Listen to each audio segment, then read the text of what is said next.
வணக்கம். இன்னைக்கு நம்ம எல்லாருக்கும் ரொம்ப தேவையான ஒரு விஷயத்த பத்தி பேச போறோம்.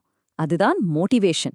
சில சமயம் நம்மகிட்ட ஏதோ ஒரு விஷயத்த சாதிக்கணும்னு ஒரு தீ இருக்கும். ஆனா திடீர்னு அது காணாம போயிடும். ஏன் அப்படி நடக்குது? வாங்க, அதை எப்படி மீட்டெடுக்கிறதுன்னு தான் நாம இப்ப பார்க்க போறோம். யோசிச்சு பாருங்களேன். கொஞ்ச நாளைக்கு முன்னாடி வரைக்கும் செம்ம எனர்ஜியோட இத பண்ணணும் அத பண்ணணும்னு இருந்திருப்பீங்க. ஆனா இப்போ காலையில எழுந்திருக்கவே ஒரு பெரிய போராட்டமா இருக்கா? ஒரு சின்ன வேலைய கூட ஆரம்பிக்க மனசு இல்லாம ச்சே அப்புறம் பாத்துக்கலான்னு தள்ளி போட்டுட்டே இருக்கீங்களா? கவலைப்படாதீங்க. இந்த ஃபீலிங் உங்களுக்கு மட்டும்தான் வருதுன்னு நினைக்காதீங்க. இது ஏன் நடக்குதுன்னு முதல்ல நம்ம புரிஞ்சிக்கலாம். இங்க பாருங்க, இந்த வார்த்தைகள் இந்த உணர்வோட ஆழத்தை அப்படியே காட்டுது. இது ஒருத்தரோட நிஜமான அனுபவம். சில சமயம் நம்மள நாமளே யூஸ்லெஸ்ஸா ஃபீல் பண்றது, ஒரு நாள் 2 நாள்னு அப்படியே முடங்கி போறது, இதெல்லாம் நடக்கும். ஆனா ஒன்னு நல்லா புரிஞ்சுக்கோங்க, இது உங்க தப்பு கிடையாது. இந்த நிலைமைக்கு பின்னாடி ஒரு அறிவியல் காரணம் இருக்கு, ஒரு நம்பிக்கையும் இருக்கு. ஆமாங்க, இந்த எல்லா பிரச்சனைக்கும் பின்னாடி இருக்கிற உண்மையான வில்லன் இந்த டோபமின் கிராஷ். இந்த வார்த்தைய நல்லா ஞாபகம் வச்சுக்கோங்க. இத நாம சரியா புரிஞ்சுக்கிட்டா மட்டும்தான் நம்மளோட உந்துதலை எப்படி திரும்பவும் கொண்டு வர முடியும்னு நமக்கு ஒரு வழி தெரியும்.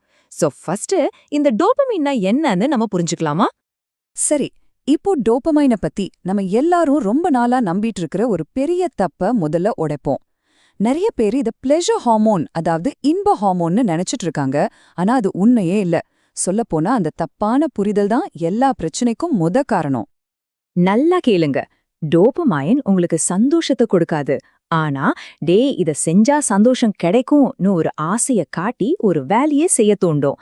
அதனாலதான் இது உந்துதல் ஹார்மோன். உங்களுக்கு ஒரு வேலையை செய்யணும்னு நல்லாவே தெரியும். ஆனா அதை ஆரம்பிக்கவே முடியாம தள்ளி போட்டுட்டே இருக்கீங்களா? நீங்க ப்ரோக்ராஸ்டினேட் பண்றீங்கன்னா அதுக்கு காரணம் உங்க மூளையில அந்த வேலையை ஆரம்பிக்க தேவையான டோபமைன் இல்லாம இருக்கிறது தான்.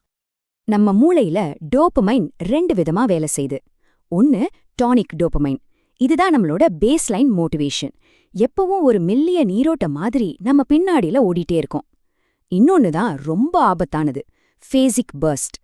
நீங்க இன்ஸ்டாகிராம் ரீல்ஸ் பார்க்கும்போது, வீடியோ கேம்ஸ் விளையாடும்போது திடீர்னு உங்க மூளைக்குள்ள ஒரு பெரிய அலை அடிக்கும் பாருங்க, அதுதான் இது.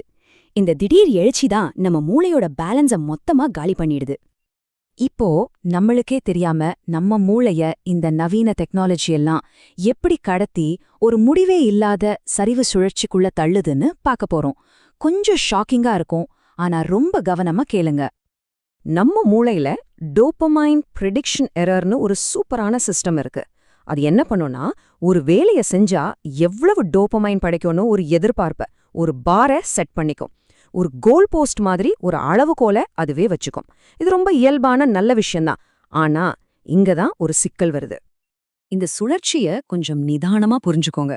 முதல்ல மூளை ஒரு நார்மலான அளவுகோலை வைக்குது.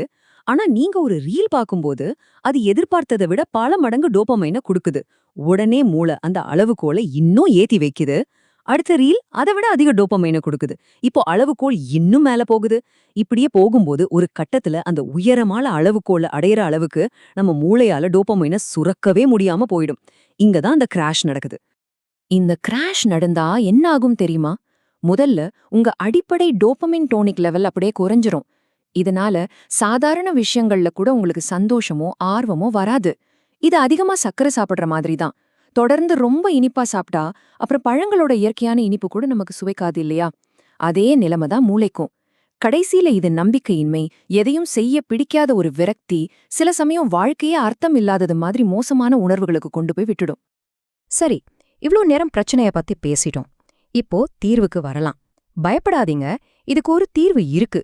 ஆனா அது ஒரு நாள்ல நடக்கிற மேஜிக் கிடையாது. இது ஒரு லைஃப் ஸ்டைல் சேஞ்ச்.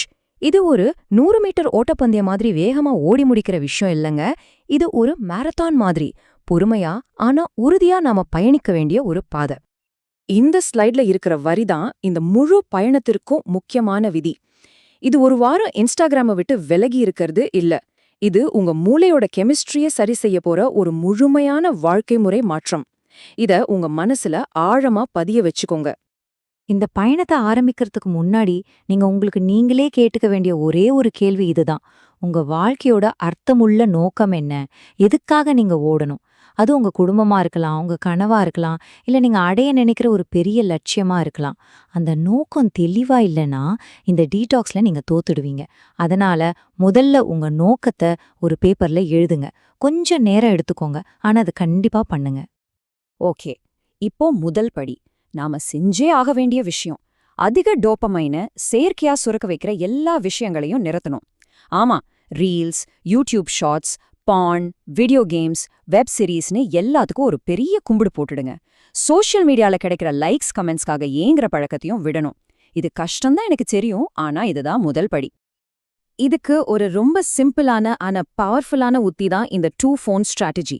உங்ககிட்ட 2 ஃபோன் இருக்கணும். ஒன்னு ரொம்ப சாதாரண பட்டன் ஃபோன் அல்லது ஒரு பேசிக் ஸ்மார்ட் ஃபோன். இதுதான் உங்க முதன்மை ஃபோன். இத கால்ஸ், மேப்ஸ், பேமெண்ட்ஸ் மாதிரி அத்தியாவசிய தேவைகளுக்கு மட்டும் யூஸ் பண்ணுங்க.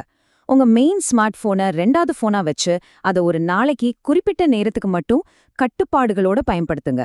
இந்த சின்ன மாற்றம் ஒரு பெரிய தாக்கத்தை ஏற்படுத்தும், நம்புங்க.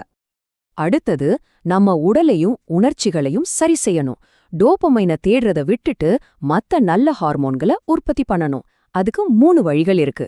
ஒன்று, நல்லா வேர்த்து விறுவிறுக்க ஒர்க் அவுட் பண்ணணும். இது என்டார்ஃபின்களை சுரக்க வைக்கும்.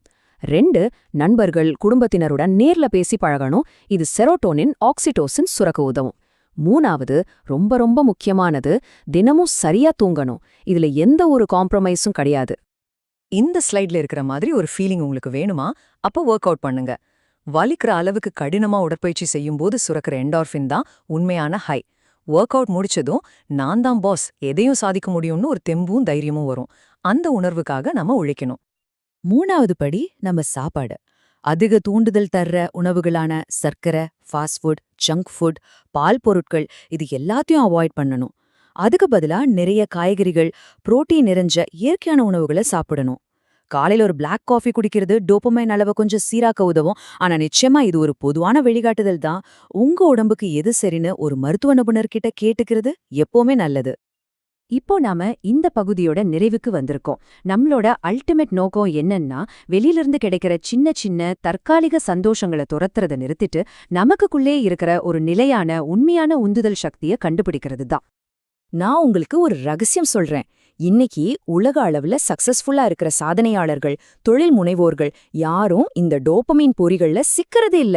அவங்க அவங்களோட கவனத்தை ஒரு பொக்கிஷம் மாதிரி பாதுகாக்கறாங்க.